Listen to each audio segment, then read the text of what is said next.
Hi, everybody. I'm Christy Mull. and we've got another member of our team who's not here tonight because she's quarantined. That's Kim Bellman. So you might get to see her at a future meeting. Her quarantine will be over on Fridays, so I'm sure she's fine. I talked to her. She's fine. Yeah. Okay. So the three of us, we're from a company called FEH Design.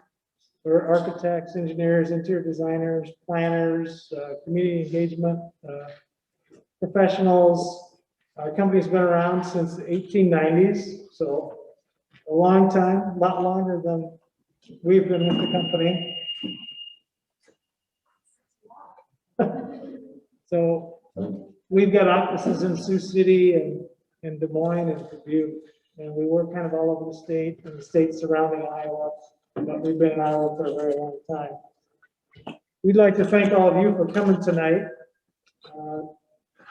We're committed to coming to 4 or 5 meetings of this advisory task force, and we're going to kind of describe for you tonight what this task force is all about and why the county wants you to kind of get engaged in this process, and as many more folks as we can get to participate. I'm going to go through these. I already kind of talked about our company. These are a few of the faces. As a matter of fact, there's Kim in the middle of the red dress. So she's the other one that'll join our team. She's already been working on the project. And we are the same firm that worked over in Mitchell County on some of their challenges that they dealt with for some of their facilities too. I think that's one of the reasons why the folks here at Worth County asked us to come and take a look at your facilities and help describe what your vision is for the future of your county facilities. This is our agenda. So we're going to be talking about what are the goals of this process, what we've found as we've looked at your buildings, both code, maintenance, ADA, a lot of maintenance related things, efficiency, square footages, proximity, and kind of the condition of your buildings and all the aspects that we can evaluate. So we'll be talking about those. We're going to talk about how we plan to study this, and we're going to be asking you to provide advice through this process. So we're going to talk through some of that, and I kind of go through the timeline. So tonight is about us trying to educate you as much as we can about the condition of the county facilities, some of the investments that the county needs to make, and making sure that when they make those investments, they're making them with the long-term vision in mind. Because they know they need to make some of these investments in facilities, and we don't want to make those investments and then have to undo something or spend money twice, 5 years or 6 years from now. So we want to have that kind of long-term vision laid out. So as the advisory task force, your role is just that. It's advisory. Obviously, you don't have the authority to say this is what we're going to do, but the county officials really want to understand what the vision is from the public, and what you want from the county facilities and services, and how you want them arranged, and what's your long-term vision.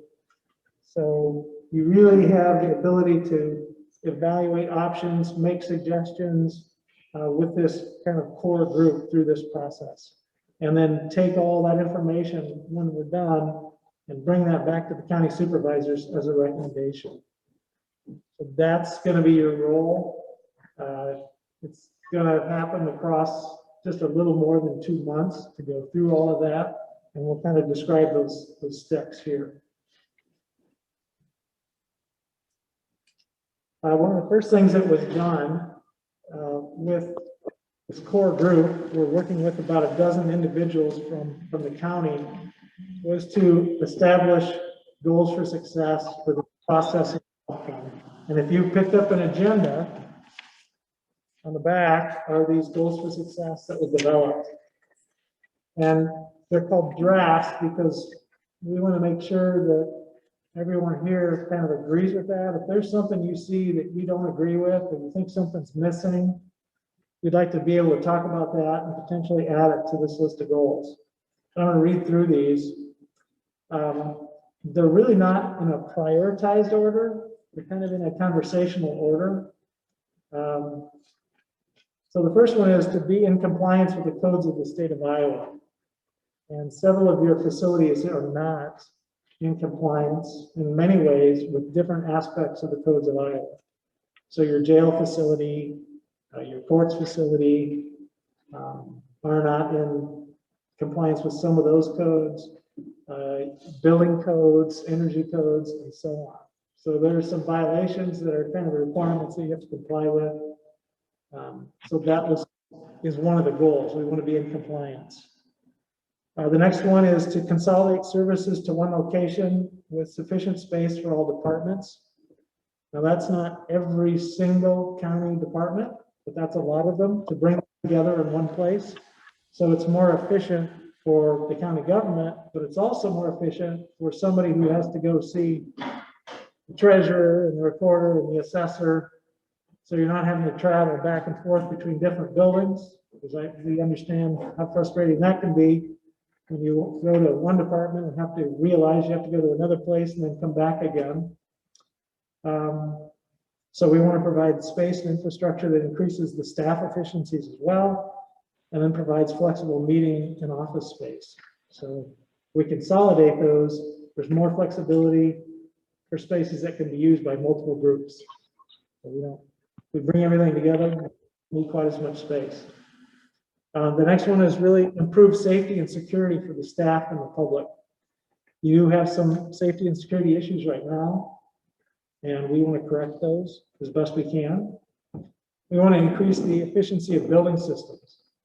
So that's energy, that's operating costs. How do we reduce the operating costs? Well, if we can make the buildings more efficient and the systems more efficient, we can reduce that operating cost, which is an ongoing tax burden, obviously.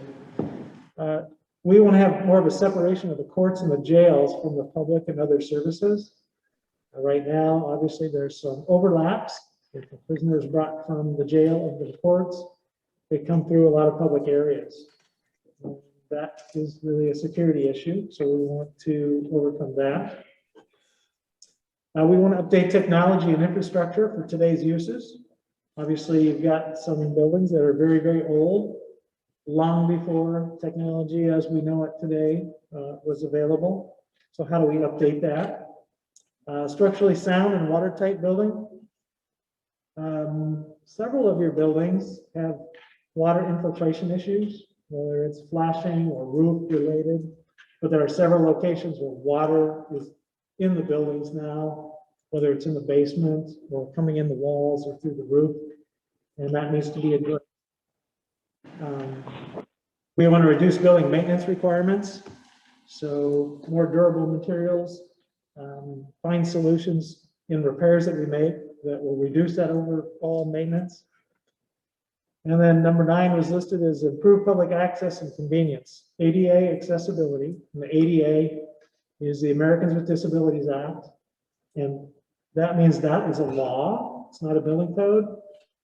So when the ADA changes, you have to comply with it. Just like if somebody changed the speed limit, you can't just keep driving the old speed limit. It's not a code, it's an actual law. We want to design for COVID. And I think COVID is going to change the perspective of things, and it will probably be around for a while. Ideally, a single level building, and that request was made really to be more efficient. As soon as you have a multi-level building, you have elevators, and you have stairwells. That adds square footage, that adds maintenance, that adds operating costs because of annual inspections of elevators and maintenance of elevators and things.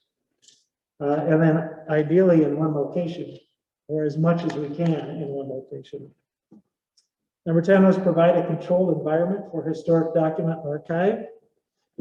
State law does require that you archive and maintain those records and documents, and it's really difficult to do that in the current facilities. And then finally, accommodate and plan for future growth and change. And honestly, it's probably more future change than anything else. But things do change. 20, 30 years ago, you probably didn't have an IT department and a GIS staff. But those are things that every county in Iowa has now. So we want to be able to provide a flexible space that can accommodate any change in the future as best as possible. So does anybody have any questions on those goals? Anything that might be missing? Yeah, one thing that isn't been addressed in the goals here is to make sure our downtown is a recognized historic district, which at this point comes within that district. Any building, courthouse is an individual listed building.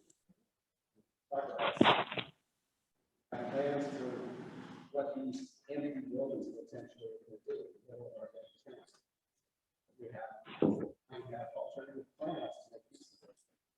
So the question was, because we have an audience online as well, question was, should there be a goal related to historic preservation, the historic character of the buildings? And we've got obviously the courthouse, which is an individually listed National Register building, and we have probably the Treasurer's building is also a historic building. And when we want to talk about the goals, is there a broad level of support for maintaining that historic character? Do people feel like we should have a goal related to that? Raise your hand if you think historic preservation of your structures is an important goal to add.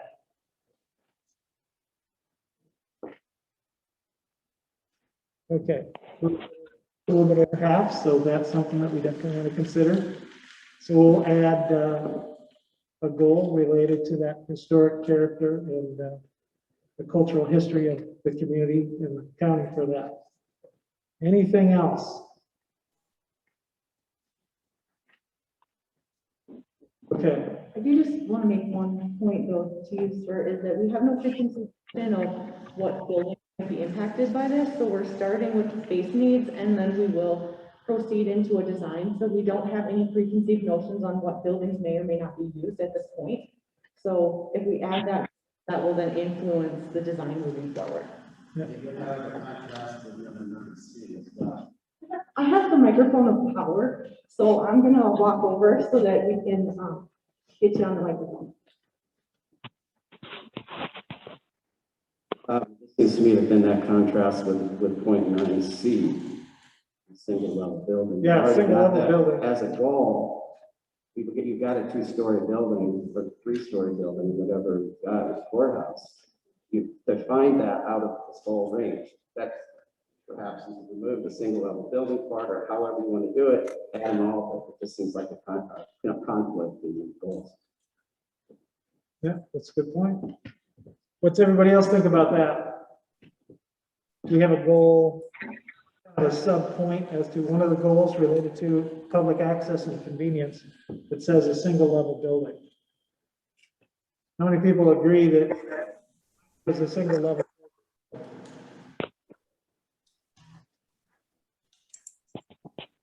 Okay, again, that's probably about 40%. So, yes, sir. 2 parts. Can you remove your mask so I can hear you better? Oh, is it cutting in and out? No. Your mask is off. Stay up there. I'm far enough away from you. I can do that. Does that help? Okay. The question I got for this person over here. Do you live in town?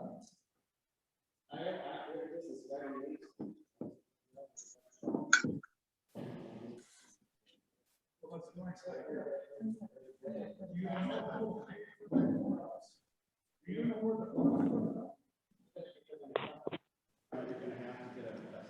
my dad's on the 10th comes from the farmers. It's like the school, everything comes from the farmers for the majority. So, Go look at what you pay for the county, it's very little, or your school, it's very little. Exclude your city tax. What? I really don't care. gentlemen, if we could, What I'm saying is, Yes. Now let it go, okay? Okay, The farmers carried the bill. It used to be for the school, it was 80%. I'm sure the county somewhere in there too at least. This idea is saying, no, great idea if the town wants to pay for it. When it comes back to the farmers, what's the bill? and that is really one of the reasons why we're here, to get as much input from the public as we can, to start with, about how we address the challenges and how we make the investments, and we make them wisely. It may or may not end up that there's a separate building constructed. We don't know. And we're hoping that this process can guide the county and provide some recommendation to them. There's never going to be a case where every single person on our task force is going to agree with the outcome of this.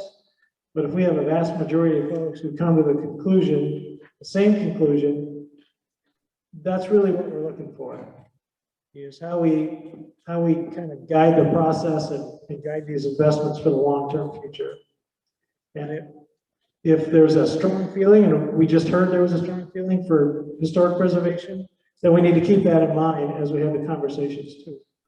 And clearly, if there is a large investment that needs to be made, it's going to impact everybody. And it's going to impact everybody at different levels. So we're not to that step yet, but when we get there, we'll certainly be talking about it. Okay. Try that. We'll try this one. Or I could just yell really loud. Maybe that would be best. I'll try not to spray the second. Okay. So we'll continue to call these goals for success a draft. At the next meeting, we'll talk about them again at the beginning of that meeting. The nice thing about these goals is we will use these every meeting to kind of get everybody focused on what we're all about. It's really, why are we even talking about this? Why are we even having these meetings? And this, we're all dealing with other things in our lives, but this will help us kind of focus at the beginning of the meeting. Okay. Okay, so then the next thing we want to talk about is really the scope of work, the scope of what we're looking at. And I'm going to jump to the next slide. So the tasks that we've been engaged to provide are really to do a space needs evaluation, to look at your spaces. And this was done by another consultant a few years back, to evaluate the square footages of your spaces within the county and compare them to state and national standards. For example, there are standards on the size of courtrooms. There are standards on the size of cells and so on within the spaces. And some of those we can compare and find out what's missing. Are they too big? Are they too small? Are they just that size because they've always been that size? And then identify some of the needs and some of the overages in square footage. So that's really the space needs assessment. And of course, the functionality and the connectivity between those spaces for best function, lowest cost of operation, and so on. Then the next one is the facility condition assessment. That's really looking at code violations, laws, the ADA, not the American Dental Association, but the Americans with Disabilities Act, and maintenance things. And when we look at the maintenance things, we're looking at really 3 different categories. And Christy's going to go through these in a little more detail. I'm still on my talking points, Kevin. Okay. So I won't steal any more of that. And then we're going to talk about the public planning facilitation. We are going to do some questions for you at the next meeting of what you'd like us to look at, what you'd like us to study. And then we're going to conduct 2 kind of full days here, probably in this building, where we'll have a team of architects developing solutions of how to fit different things within the buildings. And we will compare, what does a new building look like? What does that cost? So you can compare that to what would it take to update and renovate our buildings and fit other things in and have everything meet code. We will probably end up looking at 12 to 15 different solutions for you. And everything you want us to look at, we will try and develop a drawing for that.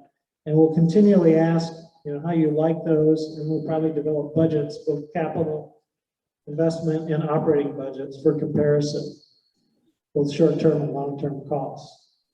So that Spark session is really that workshop. And then we'll take all that information and bring it back to you for the last meeting. And the departments we're looking at is really the sheriff, the jail, the clerk of court, and courtrooms. And then really on the administrative side, assessor, county attorney, auditor, the board of supervisors spaces, recorder, treasurer, and then information technology and GIS. And then of course we've got the county conservation, the emergency management services, county engineer, and secondary roads. Hey, Kevin, Yes, just boost your, they're having a little bit of a hard time hearing you. are they? Okay. Just a little bit. Okay, I'll talk a little louder. So a couple of things that are missing from this list. One is the Veterans Affairs and Dubuque County Health. We're not looking at either of those. Okay, so those are two pieces that we're really not looking at. They're pretty darn happy with the buildings they're in. Everything is pretty well set, as we understand it, in those spaces. As a matter of fact, emergency management kind of felt the same way. They share that same building, and it's in pretty good space. But there may be some other kind of emergency management space requirements that we might want to have as kind of some redundancy. So that's really the scope of what we're talking about. So then the first one is the Space Needs Program. There's some copies of that here on the table. Some of you pick those up. This is really a list of all the rooms. It's really all it is. We're going to be sending this out to you electronically after the meeting. So hopefully you signed in. You gave us your email address. I know some emails are blank. Some of you might not have an email address, or you just don't want junk mail. We're not going to sell your email addresses to anybody. But if you'd like to get stuff from us electronically, please do write as legibly as you can and put your email address down there. So what you're going to see here then, I'm going to sit down. There's about 4 pages of paper of your spaces that are listed here. The stuff that's in green, these are spaces that were identified where the space that you have really doesn't meet the need. And some of them are off by a little bit, some by a lot. So you'll see this first page, that's really sheriff and jail. The sheriff and jail space, which is probably your newest building, actually faces the biggest challenges with space needs right now and functionality. It's not the one with the greatest need probably related to code maintenance and ADA, but the space needs is really the biggest challenge that you've got there. And that was the sheriff, this is the jail. And then what you see titled as general, those are kind of general support spaces. So you see restrooms, festivals, things like that. And then where, if you've got the sheet, you see a yellow box. That's really the total kind of gross square footage of that space. And there's a column of existing square footages and a column of proposed.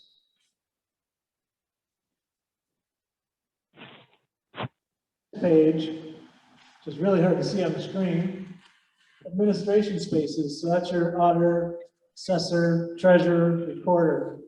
So you see there's not quite as much highlighted there in green. Most of those spaces are adequate in size, but there are a few things that are below square footage, like a separate plat book area. You're a little short IT and GIS space. No surprise there. Every time a county added their IT person about 20 years ago, they found the smallest closet they could find, and they said, this is the only space available, and that's what they usually got. And then when they added a GIS person, same kind of thing. Well, those spaces start to require more and more room with the technology components that they have. So some of that is listed here. Supervisor work area, a treasurer's vault, and then a shared conference room are some of the things you'll see on that list. So overall, the administrative side, you're in pretty good shape square footage wise.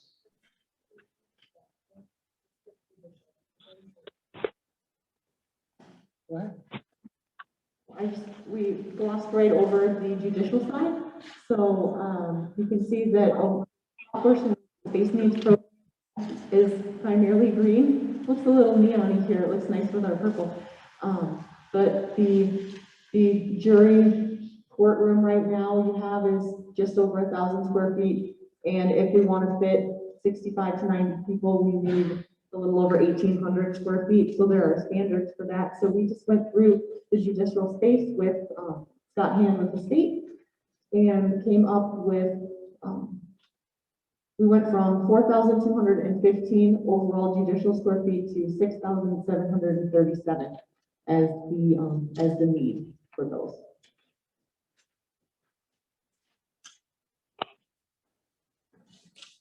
So then the next page, there's not as much green on here. We've got engineering.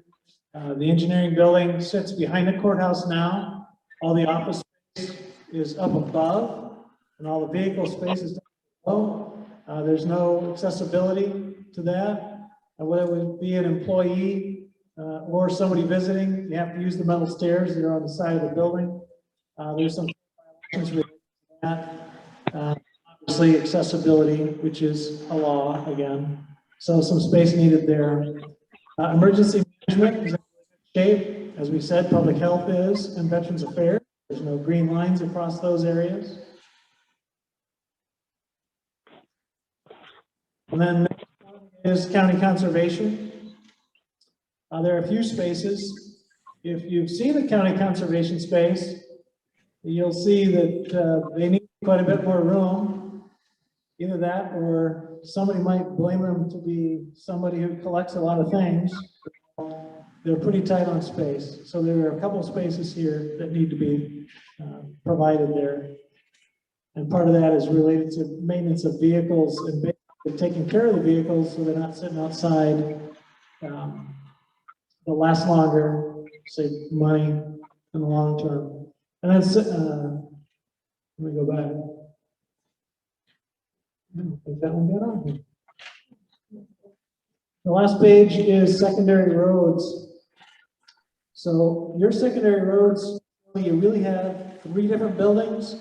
One kind of functions as the shop, and then there are a couple that really is kind of a garage. A lot of the vehicles sit outside, and then you've got a sign building for all the sign related stuff for roads, and then bunkers for salt and sand and mixed materials. Those buildings are pretty old, and Christy's going to talk a little bit about those because she did the facility condition assessment. Yeah, and we evaluated the Northwood location. So there are secondary roads locations, and we looked at Northwood because we were told that that one was the oldest. So, okay, facility condition assessment. So can you hear me okay? You gotta talk really loud.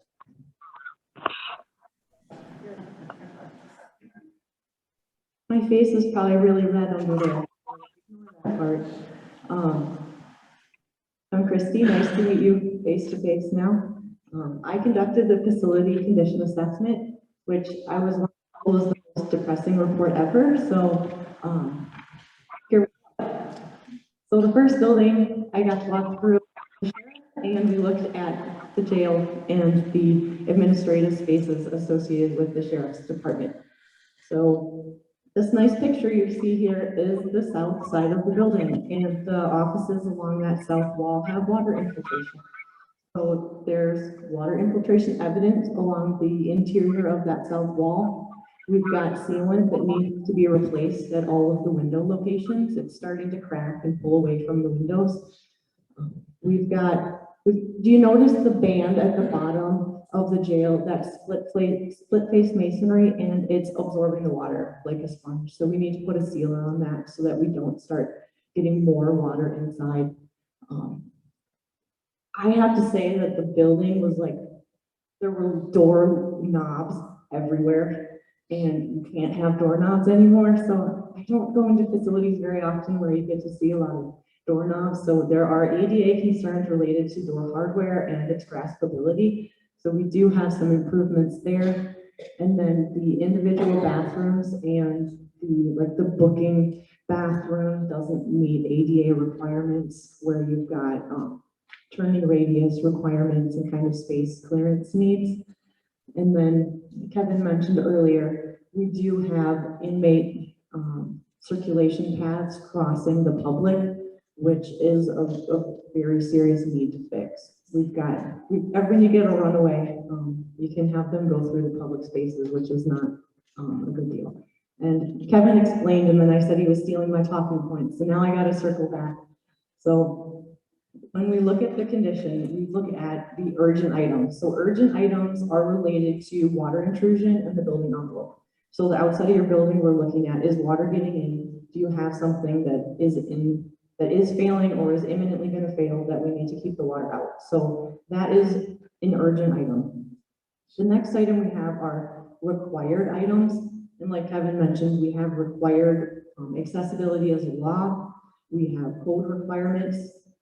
So those would fall under the required to get fixed, but not an imminent failure. So your building can still function and be open. And then we also have recommended items. So recommended would be recommended for energy savings, recommended for building life, recommended as a best practice. So you'll see at the bottom of the slide, we have investment required. So when I add up that list of items and I'm looking at the items that are urgent or the items that are required, and this will break down a little bit later in the presentation, I end up with an investment of just under $250,000 needed to just get the building to function at the level that that would repair the urgent and required items, but this does not address some of those things that you can't address without adding on or building new space. I can't fix the circulation path issue without a more significant investment. So this will get the building sound at that 250. So we basically have a slide that's kind of a summary for each building, but we have a much more detailed list that we're going to email out to you with our meeting minutes that has a kind of a full list of the cost of each of the individual items. But this is just kind of a summary. The next building then is the storefront structure that's used for the sheriff's deputies. Yes. It's a really big deal from the city, right? Yes, this is a leased building from the city. It's 3 levels, although I would say that 2 levels are used. So there is water infiltration evidence. There's an issue somewhere on the roof. I wasn't able to get up there, but there is water infiltration that is causing peeling plaster and a whole bunch of failure on the 2nd floor. And I would not recommend anybody that's not used primarily by staff. So that's a good thing. We do have water infiltration that needs roof repair. There's hazardous material in the building that needs to be tested and then likely abated or removed. And then the evidence storage in the basement, the security there is, it works, but it could be much better. So we do have evidence storage, security upgrades in that investment required, so that you guys are thinking I'm giving you the same number for each building, aren't you? But I swear I'm not. I did the math. So we're just under 250 looking at the urgent and required items to get that building up to snuff. And again, this is not a county-owned building, but I wanted you to be aware of the required investment, kind of get it to that more usable level. So we've got the courthouse. The courthouse is a very beautiful building, and it definitely has a presence. It also has a fair amount of water getting into it.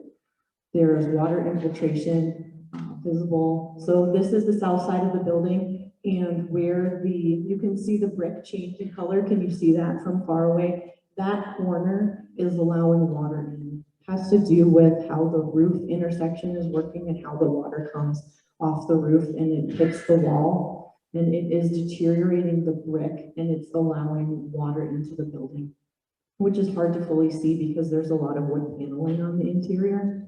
So we do have water infiltration at that portion of the building. It's also evident in the room off the boiler room in the basement, which had standing water in it when I was present. So we have some water infiltration. also evident at the north entrance. So the north entry is the accessible entrance that you kind of come in from the parking lot at grade. There's water coming in through a roof issue there. We've got some exterior masonry that needs to get fixed. So we've got some mortar that's cracking and ways that water can get into the building that are in, all of those things are in the urgent category. We've got toilet rooms that do not meet ADA requirements. So again, ADA is the law, and it allows somebody in a wheelchair to maneuver and get around the space. And we've got doors that aren't wide enough, and we've got countertops that are too high, and certain spaces that need ADA consideration. We've got a courtroom, and the courtroom, like Kevin mentioned, is undersized, but you also have a step up to the witness stand. There's no way for somebody in a wheelchair to get up there or to serve on the jury. So those are items that are also listed as required items that should be updated. And you can see I beat my last two numbers by a smidge here. So I've got an urgent and required investment of just over 258. County treasurer in the historic building. This former bank is really a pretty building. We've got very little on the exterior that needs to be resolved. There were just the mortar between the current building and the adjacent structure. I'm listening to it. Went there. And then accessibility, it'll get you every time. We've got our nice high kind of banker countertops, but somebody in a wheelchair needs a lower countertop, and we need the maneuvering space for somebody to get around. And if you're going to take a test, to make sure that somebody in a wheelchair can get to the testing area. There is no public accessible bathroom, so the investment required would include the addition of a bathroom, since that would be required for public. And then public uses the newspapers in the vault in the basement through the narrow door. So that does not meet the accessibility requirements. And so we would recommend that that get moved to the main level and have the appropriate amount of space. So that has an urgent and required investment of $75,000. County engineering, Kevin already mentioned this. We've got engineering offices on the upper level, which is probably really nice for them because you get to screen your people who come up the stairs, I guess. But the stairs do not provide inaccessible means for somebody to enter the engineering space. So right now, I believe those are accommodated at the courthouse. So you can just meet across the parking lot at the courthouse. And then code requires that all your stairs be a consistent consistent riser height, and that first step is very low and could be a tripping hazard. So we would recommend that that get fixed along with some exterior sealant replacement. So that investment would be just under $50,000 to fix those items. County conservation.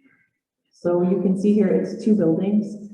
There's the office that Kevin was talking about, the round portion there with the shop and well, next to that is shop space with welding and woodworking and the naturalist storage, and then there's a large shop garage, which is the bottom, or large garage, which is the bottom picture. So we don't have any accessible space in here. So there are public meetings held here, so we need an accessible parking space, and we need a way to get from that parking space into the building, and then we need an accessible toilet room for the public when they're at the meeting. So that's primarily the requirements there, with then some exhaust and hoods associated with the welding and woodworking spaces for an urgent and required investment of $65,000. And then, okay, secondary roads. We've got a handful of buildings. You can see daylight through the exterior of those buildings. They're hard to keep heated. We don't have any insulation. They're at the end of their life. Based on what I saw, they work fine for cold garages, but they do not work well for a heated space where you need to service a vehicle. So the investment required here is listed as 0 because I don't have any urgent or required items, since in our estimation, those buildings would need to be replaced.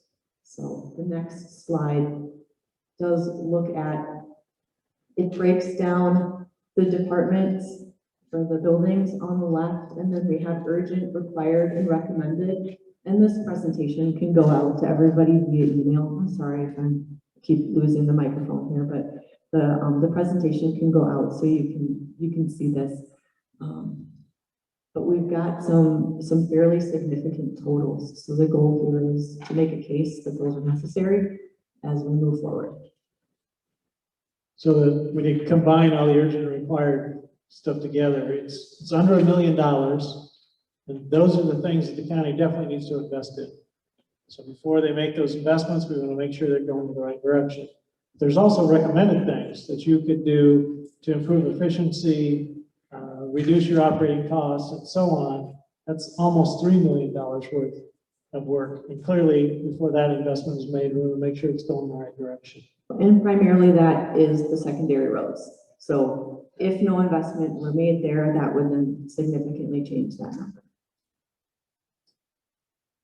So the next thing on our agenda, well, maybe before we go to that, are there any questions on the assessment or the space needs evaluation? Yes, sir. The courthouse, how much was that? Okay. For urgent and required, or for all of it? Oh, the courthouse. That's about 866,000 is what's noted on the courthouse. Yep. You think you put a bill up for 800,000? We haven't even gotten to that point. So right now, we're talking about evaluation. So we're trying to define what are the needs. So right now, what we know is if we're going to correct these things at the courthouse, we have to spend about $900,000 To fix it. to fix it, those yes. things, yes. To keep the building and fix the issues that were identified. So Yes. that doesn't fix the space needs. That just affects code, maintenance, and ADA. Okay? So this doesn't have anything to do with space needs. It's just code, maintenance, ADA, complying with the state laws, and so on. So yeah, we've got the space needs and we've got the condition assessment, kind of two separate arms that will then come together when we do our design workshop to help us with the ultimate solution. Yes, sir. Your secondary roads figure 2 million. Yes. What is it? That is a new structure at the same square footage that all the buildings currently occupy. So much the engineer. That high. It is. I think the question was, if the cost is 2 million, it must be engineered, is that what you said? That would be an engineered building with an enclosed, climate-controlled shop area Yes. and a climate-tempered garage area. That is something that you got a lot cheaper if you didn't go that route. Potentially, yes. Yes. Yep. Yep. So if you just put up a pole building, no insulation, no ADA bathrooms, none of that, you could definitely do it cheaper. Other questions? Okay. When Yes. you're looking at bathrooms, are you looking at female and male, or are you just looking at any gender, single spouse? Do you know what I'm saying? The question was, when we're looking at bathrooms, are we looking at male and female? Or are we Or looking are you looking unisex at- restrooms? Yeah. unisex. So I did go into the men's room when I evaluated it. So I did go into both. The proposed solution would be to replace the bathroom with an accessible one. It wouldn't have to be a male or female bathroom. It just would be, yeah, it could be. Mhm. Okay. Well, I was just wondering if that affects the cost in one way or not. I mean, unisex. Yeah, the question was, will that affect the cost? When we do the design workshop and we start looking at solutions, the number of plumbing fixtures is driven by code. There's a minimum number you have to provide for male and female. You can use unisex restrooms toward those numbers, but you can't do less than that. And it's driven by, the code tells you what the occupancy of every room is. I mean, we could say we can put 1,000 people in here, doesn't matter. The code does a calculation that tells you this is an assembly area, 7 square feet per person. You do the math, that's the occupancy. then that occupancy drives the number of plumbing fixtures that you need. And for the ladies wondering, yes, the number of fixtures is higher for ladies than it is for men. And it is driven by code. So when we get to that point, we'll be looking at all different solutions. Other questions? Okay. So we're counting on you as this advisory group. When we have our design workshops, we want to engage you in that process, but we want to engage as many people in the community as we can.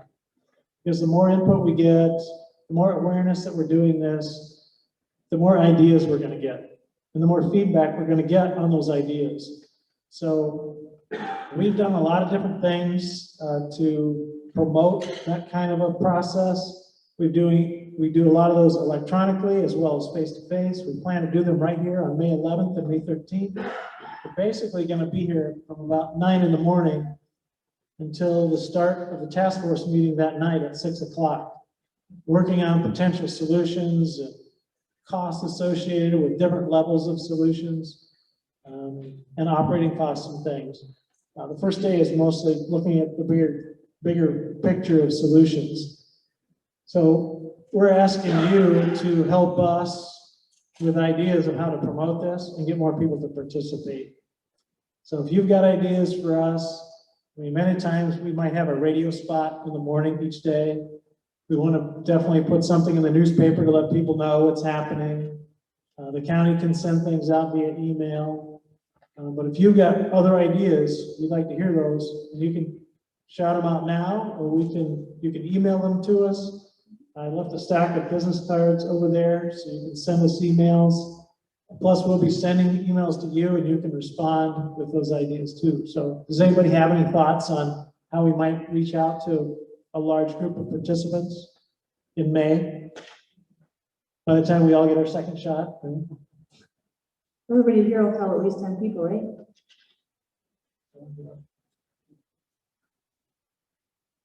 Okay, well, you can send those ideas to us. Obviously, the more participation you get, the better the solutions are going to be, because we're going to get more feedback from folks. Oh, yes. Could you speak to the spare space around the buildings? And what do you think? Is there enough space to add on, all the lawn and cement? What do you think of parking areas? The question that this lady had was, can we speak to this open space around the buildings? Now, obviously, the treasurer's building, there's really no open space there. But at the jail and the courthouse, there is open space on that lot. And previously, a study was shared with us that another consultant developed a study to show how a lot of these departments might fit on that site. That's certainly a possibility. It is a large site. So there's, obviously, you built the sheriff and jail facility, about 20 years ago, or more than that, actually, adjacent to the courthouse, and some of that outdoor space was used. So that would be something that we would study for you on May 11th. Yes? And are you thinking of more parking, or do you think there's adequate street parking, or do you think you need to make a parking area? The question is, do we think there's adequate parking for the county courthouse facilities? What does everybody think? Does anybody think there needs to be more parking around the courthouse? Raise your hand if you think there needs to be more. Okay, sounds like don't need any more, and we've not identified the need for that. So, okay. But we would definitely replace it if we build over it. Question right here. Yes. What do you feel is the mold that's currently in there right now with all this water infiltration in the different buildings? I mean, how much of a hazard is this for these people who are working in there every day? The question was, is there a mold hazard for people working in the courthouse or the deputy facility every day where we've seen the water infiltration? We did not do any air testing. That's something that the county could do, but we've not done that. Yes, sir. One note I want to remind everybody is that water infiltration lack of maintenance, this is just in the building. If you don't take care of the new buildings, you're gonna still be here. Which begs the question, why did you try to get this point? Why didn't you keep the roofs fixed? Why didn't you keep the new buildings need maintenance too, so don't forget that. So the comment was, mold and water infiltration isn't just an issue with old buildings, it's an issue with all buildings, and we need to maintain the buildings.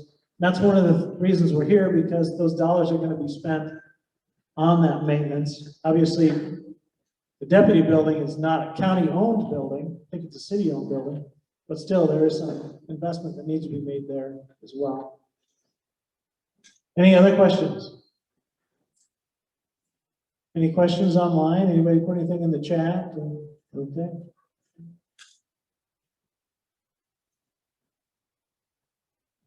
Okay, so we will be asking you next time, if you have ideas now, you can throw them out there, but at our next meeting, we're going to be asking you for things that you want us to study when we come back on May 11th. And they may be as simple as sealing up the envelope to keep the water out of the courthouse, to study that in more detail.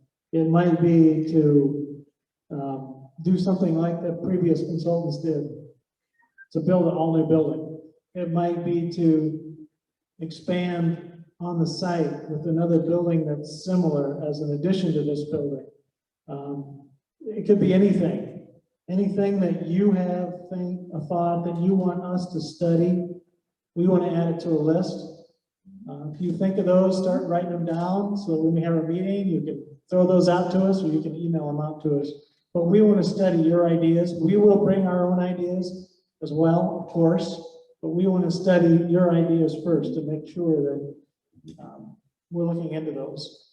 And we're going to study those during what we call that design workshop. We call those spark sessions, because they really do spark a lot of ideas and solutions. So we start to talk about and brainstorm how we might address a problem. It sparks more ideas, and pretty soon it's kind of a domino effect, and we get lots of different ideas. We call those, as I said, we call that a spark session. Because it's pretty fast paced. I think we have 5 architects or designers that are going to be here. We might have 1 or 2 of them working remotely, so there'll be at least 3 of us here. Set up at different tables. People could come and go during the day and express their ideas. We want to engage everybody who wants to talk with us. We're going to be focused on you specifically that whole day.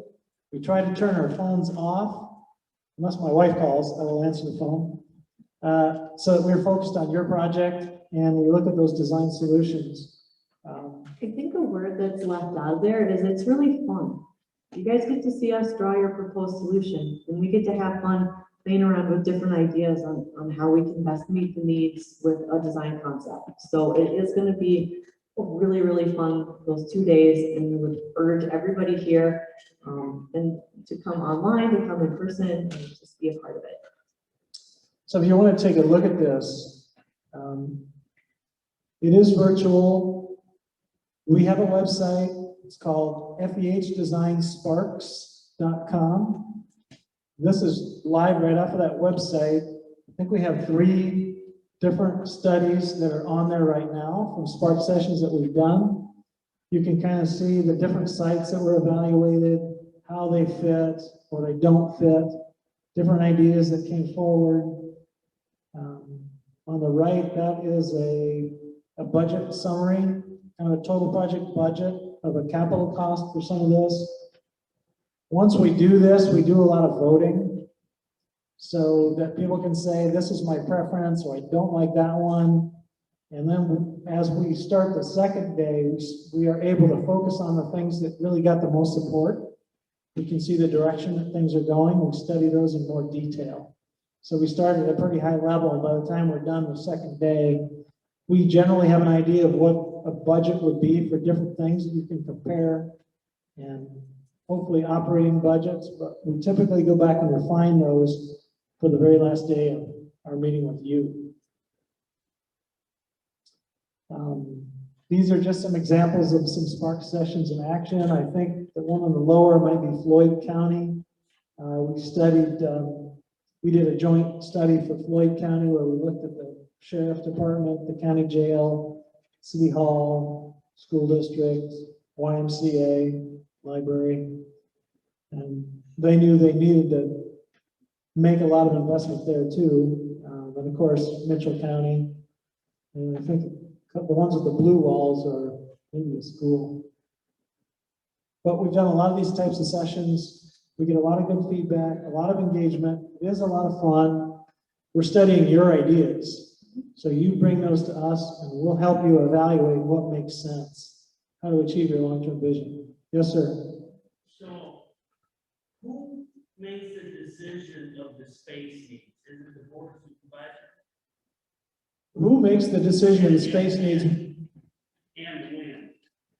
and when? Yeah. So the question was, who makes the decision on the space needs and when?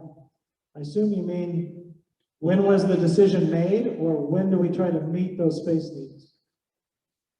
When will that decision be made that, hey, this is the need, the space need that we want?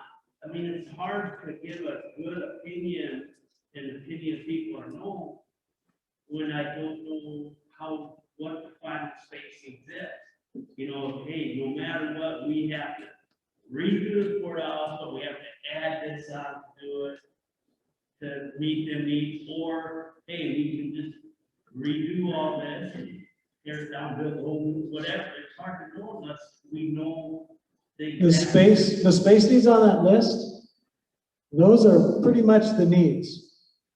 A lot of it is driven by standards. Everything related to the courts, that's driven by state law, for example. It's not, I mean, like, you know, you only do so much. I mean, our county's already one of the highest debt state. But, I mean, maybe, hey, right now, I'm not picking on them because it might need it, but say that, okay, we can't do the secondary road right now. We're gonna do this. I mean, sooner or later, is it you guys, Mark?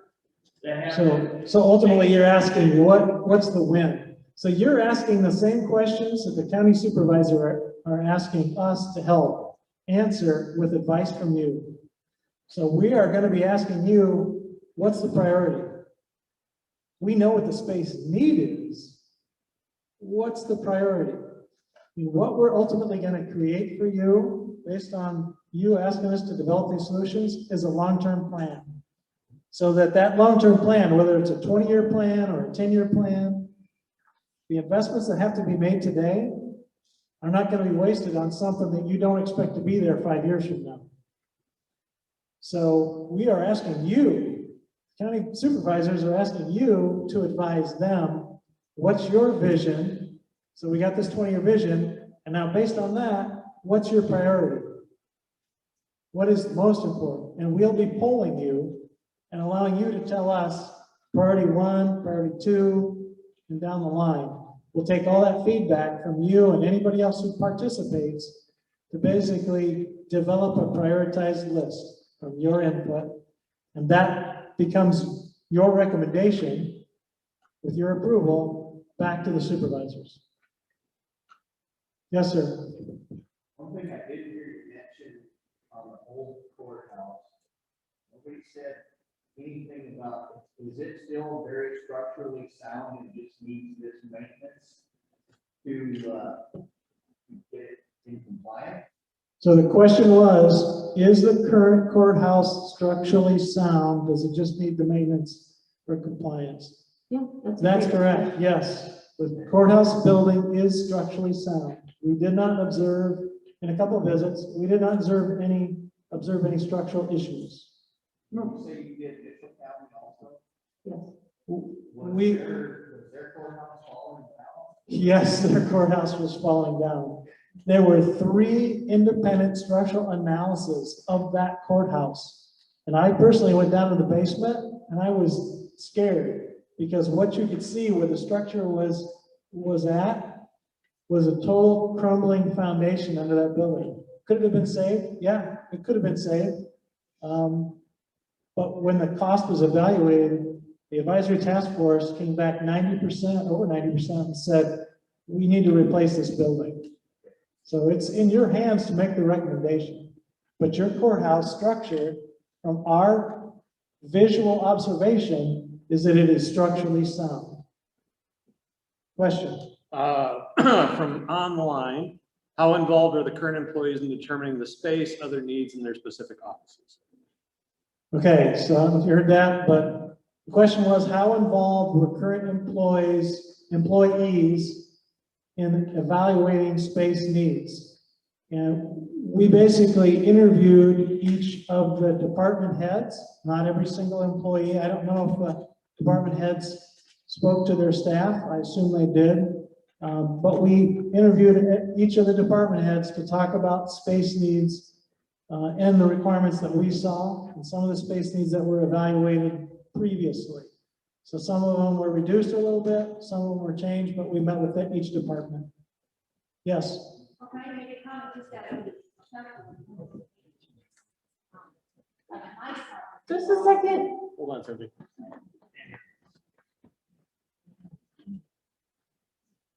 I just want to sort of go into space needs and why that's important. Is my department, in the assessor's department, especially with COVID, we have a very small office and we're all within 6 feet from each other. So if one of us would have gotten COVID, the office would have been shut down. So no matter what, we stay in that building, it's not adequate for us. And that might be a reason to add on or to do something to get that space needs. And I know every department isn't that way, but I know a few of them are. So that sort of explains space needs for the assessor's office. I guess what I'm hearing, is you guys have on board. Facility condition assessment. The facility condition assessment, you said $2,906,250. That's to get it up to snuff, is that correct? The 2,900,000 was the total of the recommended items. Right. Yes. Just to get it, if the courthouse is structurally sound, to get it up to speed, $2,906,250. No, yeah, I think that was the recommended list. I'll go back to that chart. So facility condition assessment. So this one right here, for on the recommended column, the 2,906,000. Yeah. That's the total of just recommended items, the recommended category. Right. For sheriff, jail, courthouse, treasurer, county engineering, county conservation, and secondary roads. And secondary roads is 2 million of that. So if you're only talking about the courthouse, you kind of find that courthouse line. Okay, I apologize. That's okay. 866,000 is what we're saying for code maintenance and ADA. That has nothing to do with space needs. So if you come back to us and say, we want the treasurer in the courthouse, then we need to find space for that some way or another. And that's not in this cost. This is just coming to do repair work and enhancements for energy efficiency and so on. Does that help? Yeah. Okay. That's okay.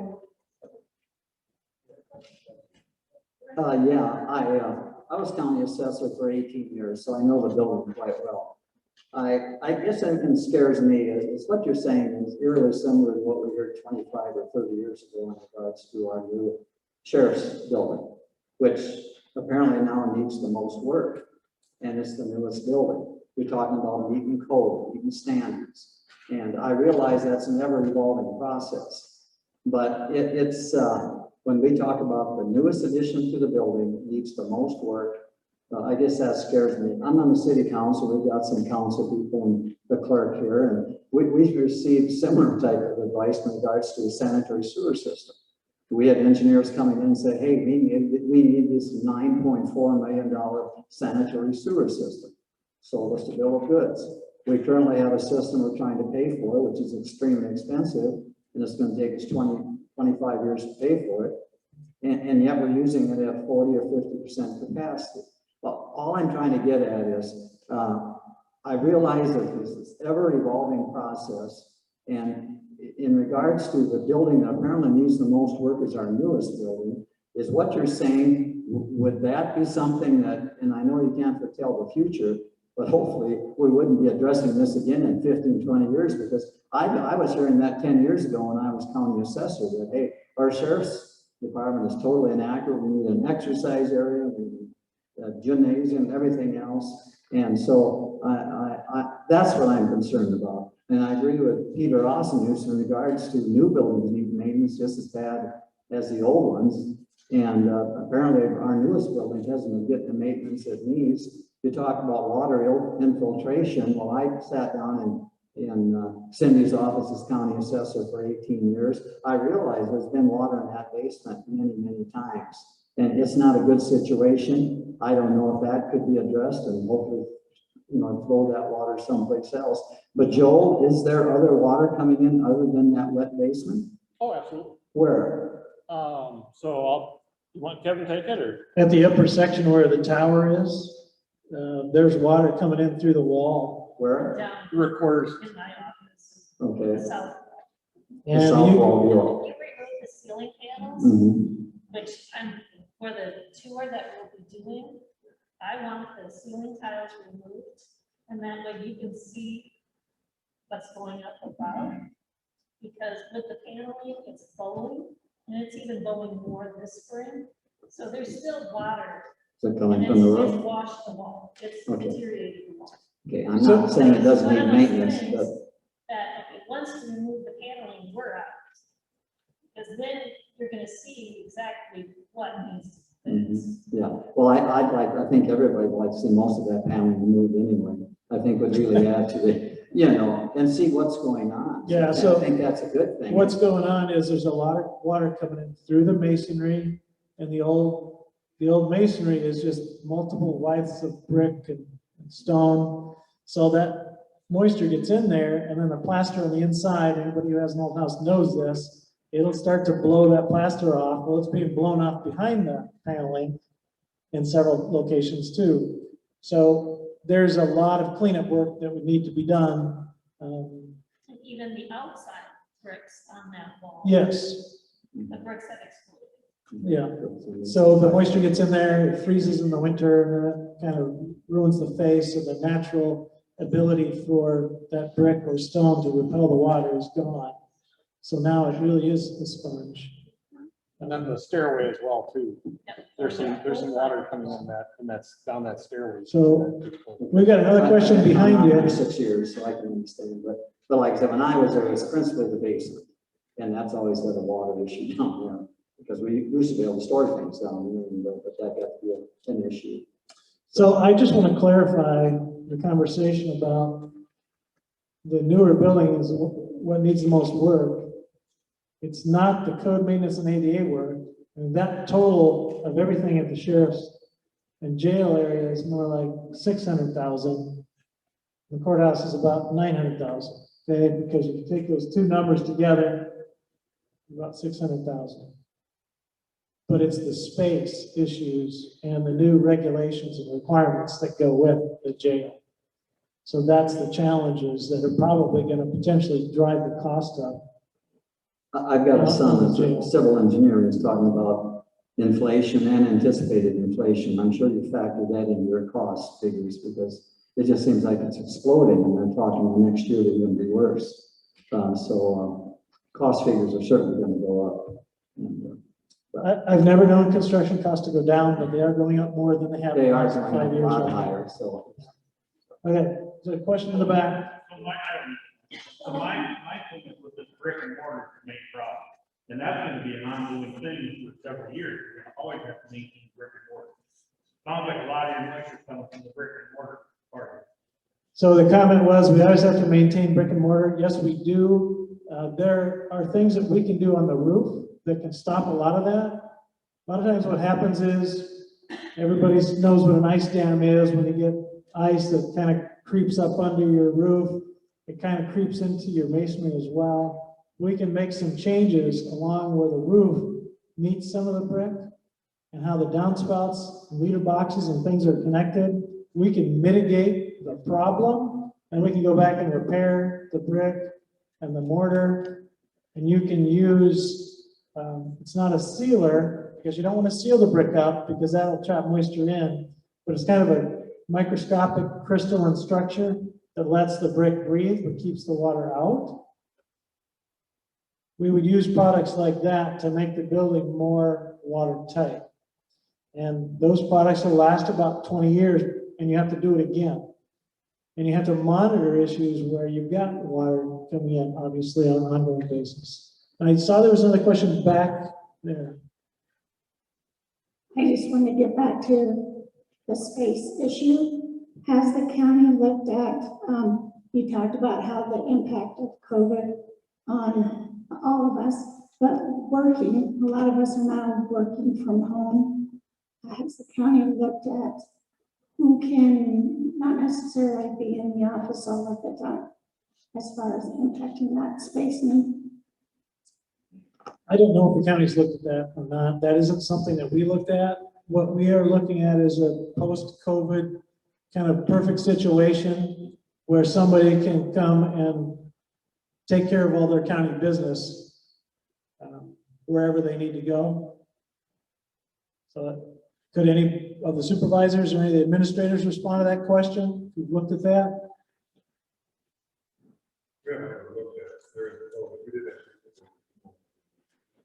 So the response was during COVID, there was county staff working from home, but that's not really seen as a long-term solution. Yes, another question right here. She's been waiting patiently.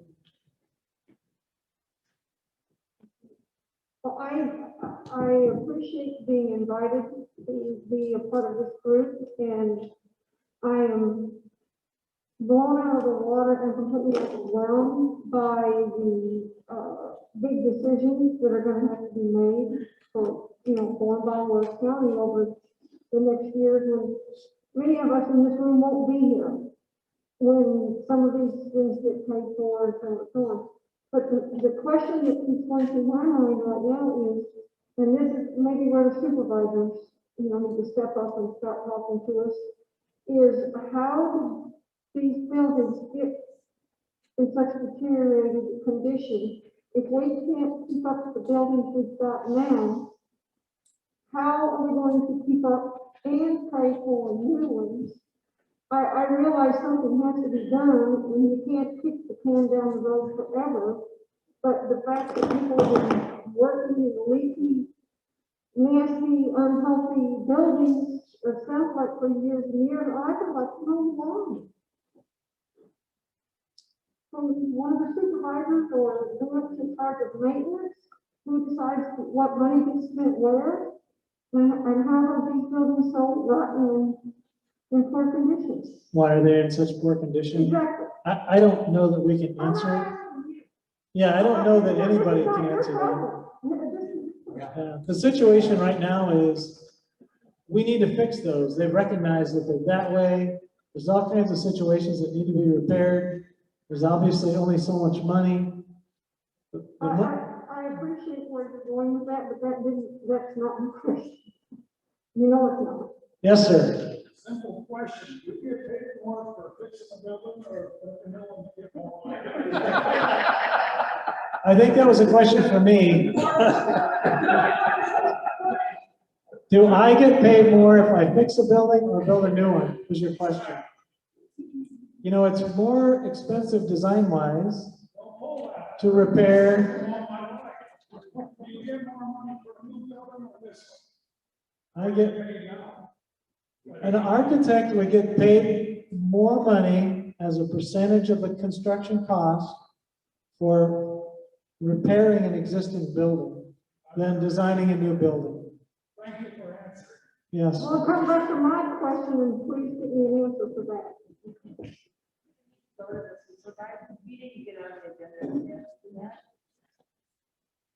I'm sorry, I didn't know. She said you probably need to go to the supervisors meeting to get an answer for that, because this meeting really isn't set up for the supervisors to respond. They're here to listen to you. They're not going to really be able to respond to questions like that. They've asked us to help facilitate you making recommendations to them. This lady here, yes. I can just say, so my question is, with all of this expense, whether we do the repairs that we need or go with a new building, are there grants available to be written for? Because I'm understanding that this is a big part of it, you know, how we're gonna fund this, how we're gonna budget this. And is there some grants government-wise that we can help with this? The question was, where's the funding coming from? Are there grants or other funding sources that can be used? There are many funding sources available, but with a project like this, again, we're trying to create the long-term vision, and each different project, there are different funding sources available for different projects. For example, if you said, we need to expand the courtroom, the state provides funding for a portion. Scott Hand is not here in the audience, is he? No. So I can say anything I want about it. And what percentage? The question was at what percentage? What it was, it's different for everything. Sorry. But the state does provide funding for things like the furniture in a courtroom, building the bench, the technology equipment. So it's pieces, and you have to find different funding sources for all these pieces. But historic preservation, there's funding available for that kind of thing. There's economic development funding sources. And there's potentially funding sources coming from the federal government for different things in the near future too. So I think all that needs to be looked at. But the first thing that the county really wants to do is they want to understand what the community's priorities are. Where do we spend the dollars we have first? You know, what are the top priorities for those? And we spend it in an appropriate way. Yes, sir. I'm just saying it now because it's time sensitive.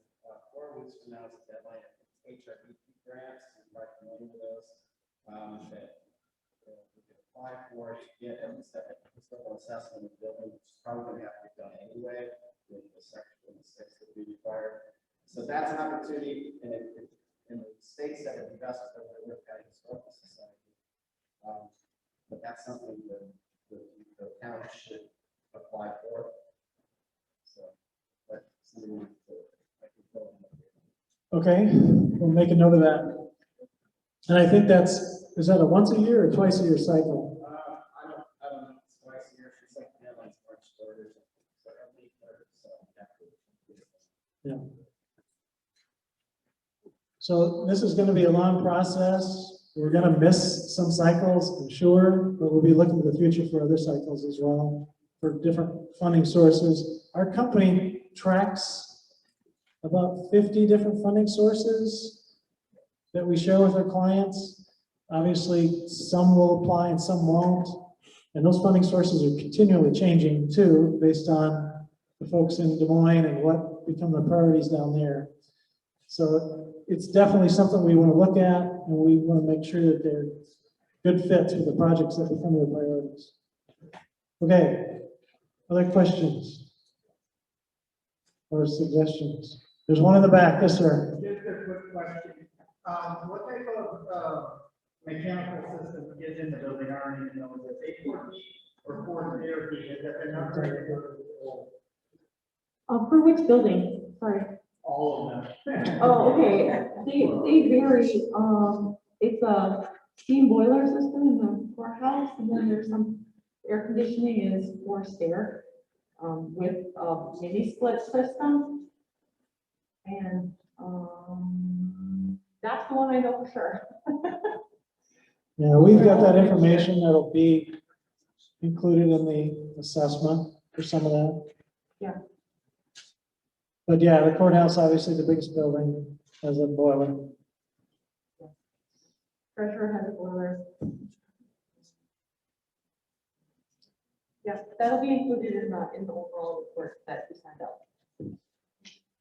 Okay, so I'm going to jump to our timeline because I think we've done an hour and a half. Obviously tonight, this is Advisory Task Force meeting number 1. We've got another one on April 21st. The Spark sessions and the meetings that follow are May 11th and 13th. And then that last meeting is May 26th. All of your meetings start at 6. Typically schedule them for an hour and a half. We'll try to get done sooner, but obviously we're going to keep going as long as you have questions and you want to interact with us. So we're not going to cut the meeting off if you want to keep talking and providing comment. Our intent after this meeting is we're going to go over to the courthouse for anybody who wants to get a tour of the courthouse building that hasn't seen the maybe behind the scenes spaces. So we're going to go over there after this. Anybody who wants to can come on over too. Can you determine the location for the next meeting, the location? I think we're going to have all the meetings right here. aren't we? Yeah. Yeah, We- all the meetings will be We here. talked about moving them around the county, but we thought it'd be probably most clear, so you don't go to the wrong place. We're just gonna have all the meetings right here. It's kind of centrally located within the county. If that's okay. Any other questions? Any other recommendations? Okay. Thank you again for coming tonight, and hope to see you at the next meeting. You're certainly welcome to bring a friend along if you want to. If you know somebody else who might have some good input, by all means, bring them along. Thank you again.